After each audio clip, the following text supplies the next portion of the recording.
Hello everyone, কেমন আছো তোমরা সবাই? আশা করছি তোমরা সবাই ভালো আছো।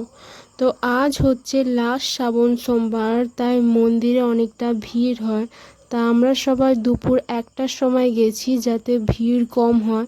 তো দেখো মন্দিরে এসেই মহাদেবের মাথায় দুধ ঢেলে দিলাম। এর আগে যখন দুটো শ্রাবণ সোমবার করেছিলাম, ঠাকুরমশাই একদমই দুধ ঢালতে দেননি, তখন তিনি নিজেই পুজো করে দুধ ঢেলেছিলেন। তবে আজকে তিনি দুধ ঢালতে দিয়েছেন।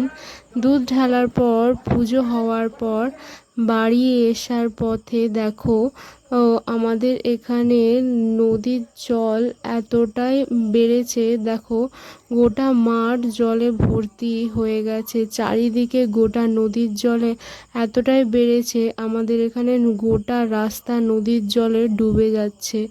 তো দেখে বাড়ি আসার পর মা আমাকে ভুসির জল গুলে দিয়েছিল। তাই ভুসির জল খাওয়ার পর ফল আর সাবু ভেজানো ছিল, তো সেটাই খেলাম। সেটা খাওয়ার পর তো আমি আমার ব্লগ এখানেই শেষ করছি। Tata, bye bye. আর এখন